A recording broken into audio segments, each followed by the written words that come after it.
हाल में ही यूपी के गाजियाबाद में किराया मांगने पर हुई बेरहमी से हत्या की वारदात ने हर किसी को झकझोर कर रख दिया। इससे पहले दिल्ली के रोहिणी में भी इसी वजह से हत्या हुई थी। यह सच है कि घर किराए पर देना बहुत आसान है, लेकिन कई बार अपना ही मकान खाली कराना इतनी टेढ़ी खीर साबित होता है कि मकान मालिक की जिंदगी का लंबा अरसा धक्के खाने में गुजर जाता है। आखिर गलती कहाँ हो जाती है? मकान मालिक और किराएदार के बीच रेंट एग्रीमेंट कितना अहम है और विवाद होने की स्थिति में क्या कानूनी रास्ता है? आइए इसके बारे में जानने की कोशिश करते हैं। पहली बात, रेंट एग्रीमेंट बनवाने के क्या सही तरीके हैं? इस बारे में कानूनी जानकार और सुप्रीम कोर्ट के एडवोकेट ज्ञानंद सिंह बताते हैं कि आमतौर पर हमारे देश में मकान मालिक और किराएदार के बीच 11 महीने का रेंट एग्रीमेंट होता है। इसे 100 रुपये के स्टैम्प पेपर पर बनाया जाता है और इसे नोटरी से सत्यापित कराया जाता है। इस एग्रीमेंट में दोनों पक्षों के अधिकार और ड्यूटी तय होती है और इसके हिसाब से किराया भी तय हो जाता है। लेकिन अगर किसी तरह का विवाद होता है तो सिविल कोर्ट का दरवाज़ा खटखटाया जा सकता है। अगर आप लंबे समय के लिए अपना घर किराए पर देना चाहते हैं तो रेंट एग्रीमेंट को रजिस्टर कराने की क्या प्रक्रिया है, इसके बारे में आइए जानते हैं। दिल्ली बार काउंसिल के पूर्व चेयरमैन और कानूनी मामलों के जानकार मुरारी तिवारी के मुताबिक 11 महीने से ज़्यादा वक्त के लिए अगर रेंट एग्रीमेंट या लीज पर मकान या दुकान दी जाती है तो उस स्थिति में भारतीय रजिस्ट्रेशन एक्ट के तहत स्टाम्प ड्यूटी देनी होती है। इसके तहत स्टाम्प ड्यूटी का प्रतिशत तय होता है। कोई रेंट एग्रीमेंट यानी लीज एग्रीमेंट 11 महीने से ज़्यादा और 5 साल तक के बीच का हो तो जो भी सालाना किराया तय होगा उसकी 2% स्टैम्प ड्यूटी लगती है। इसी तरह अलग अलग अवधि के लिए स्टैम्प ड्यूटी तय की जाती है। सब रजिस्ट्रार के सामने रजिस्टर कराया जाता है। दोनों पक्षों को पेश होना होता है। उनके पहचान पत्र जमा होते हैं। 2 गवाह पेश होते हैं। यह दस्तावेज रजिस्टर्ड होता है और रजिस्ट्री ऑफिस में रिकॉर्ड के लिए उसकी कॉपी रखी जाती है। कोई विवाद हो जाए तो सिविल कोर्ट जाने का विकल्प होता है। रजिस्टर्ड एग्रीमेंट होने पर अदालत में मेरिट पर बहस आसान हो जाती है। अगर आपने रेंट एग्रीमेंट बनवा रखा है और उसकी अवधि खत्म हो रही है तो क्या करना चाहिए? अगर मकान मालिक को लीज या एग्रीमेंट आगे नहीं बढ़ाना है तो उसे समय रहते हुए नोटिस देना होगा और नोटिस की भाषा ऐसी होनी चाहिए कि वह मकान का कब्जा वापस चाहता है। एग्रीमेंट खत्म होने के बाद क्या करना चाहिए? अगर एग्रीमेंट की अवधि खत्म होने के बाद भी किराएदार मकान खाली नहीं कर रहे और ऑनलाइन किराया भेजता रहे और उसे मकान मालिक रख ले तो भले ही एग्रीमेंट खत्म हो चुका है तो कानून इसे मंथ टू मंथ टेनेंसी के तौर पर देखता है। ऐसे में किराएदार को गैर कानूनी कब्जेदार नहीं कहा जा सकता।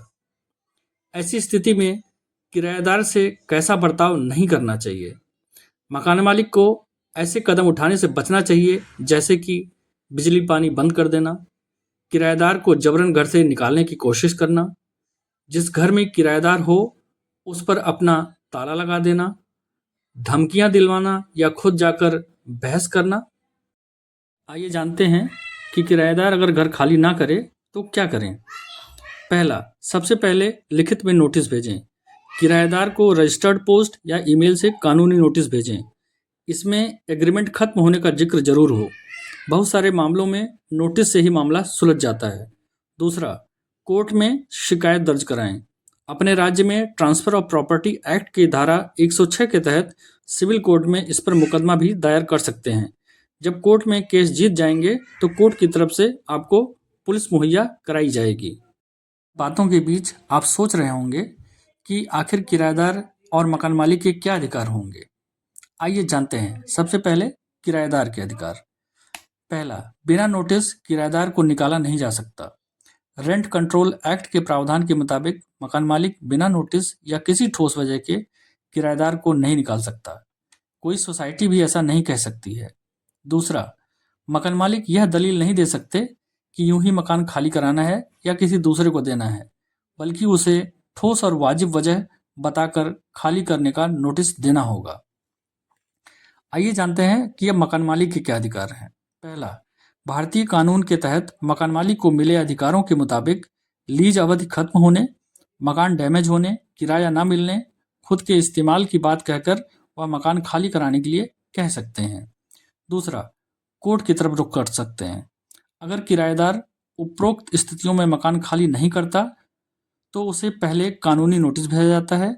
अगर वह नोटिस की बात नहीं मानता तो मकान मालिक उस इलाके के सिविल कोर्ट में जा सकता है।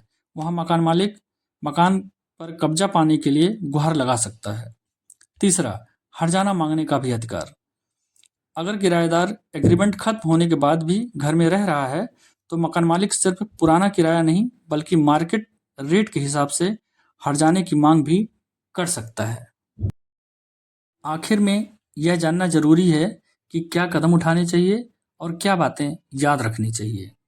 अगर मकान मालिक ने समय रहते हुए नोटिस दे दिया है और लीज एग्रीमेंट को खत्म करने की बात साफ साफ कह दी है तो बेशक उसके अकाउंट में पैसे आ रहे हैं और वह पैसे ले भी रहा है तो किराएदार नोटिस के बाद किराएदार होने का कानूनी अधिकार खो देता है। इसके बाद वह लाइसेंसी माना जाता है और ऐसे में वह किराएदार होने के तहत मिले प्रोटेक्शन से सुरक्षित नहीं हो पाता है। समय रहते नोटिस ना देने और किराया लेते रहने पर एग्रीमेंट आगे बढ़ा हुआ माना जाता है। अगर एग्रीमेंट टर्मिनेट करने के लिए नोटिस समय पर नहीं दिया गया हो और किराएदार की ओर से लगातार किराया दिया जाता रहा हो और मकान मालिक उसे मना न करके किराया लेता रहा हो तो फिर एग्रीमेंट को जारी मान लिया जाता है। इसमें क्या जरूरी बात याद रखनी चाहिए, अगर किराएदार ने किराया ऑनलाइन भेज दिया है तो उसे तुरंत लीगल नोटिस दें। ट्रांसफर ऑफ प्रॉपर्टी एक्ट की धारा 106 के तहत 15 दिन का नोटिस दें।